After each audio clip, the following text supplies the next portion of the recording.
Sa video po to, nandito yung dalawang least common na laging pinupuntahan ng mga taga Montalban. Hindi ko na in-include dito yung Wawa Dam, Abilunso, Mount Pamitinan kasi they can easily search sa internet and marami na silang information. Unlike to these two na they are not tourist attraction per se, but lagi silang pinupuntahan ng taga Montalban. Then ito yung isa sa mga laging tinatambayan ng mga taga Montalban. Ito yung Manila Hills.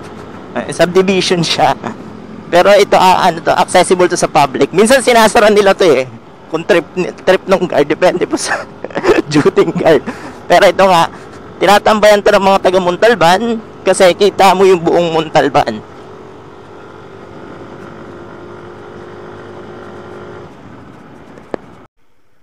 So, yan po yung Montalban.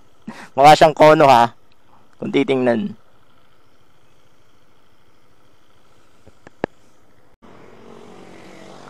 So, ito yung Hilltop Garden.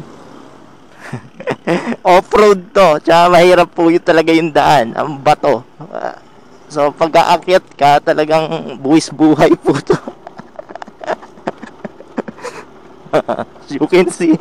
Diba? Mag-jowa pa po. Bubungguin ko to. Dahil charot lang.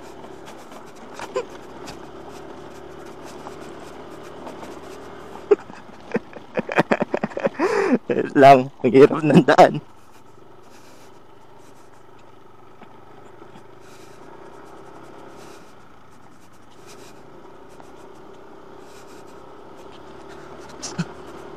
So worth it naman po ito pag inaakyat nyo.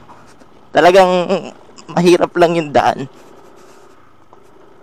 Tsaka mahirap yung pababa niya.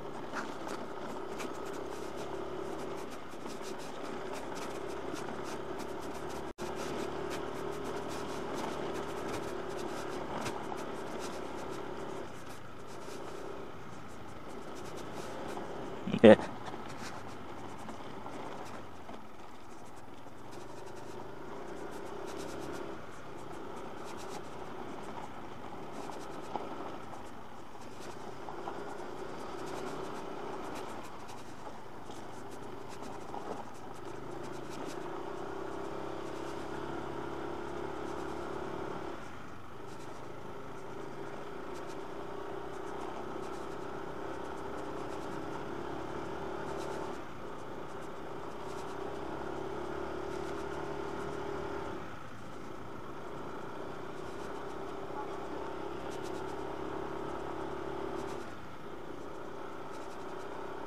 So, kailangan mo mag-balance ng matindi rito kasi pwede kang masempla.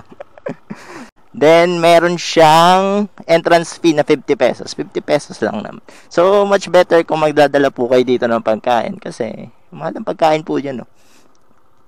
Kaya lang, walang anong barya. So, ito na siya. Ayan.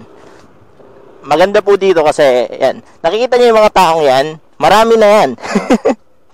Wala talagang tao dito. Hindi naman secret place pero mahirap kasi talagang puntahan. Nakita niyo naman po yung daan. Napaka-challenging. So,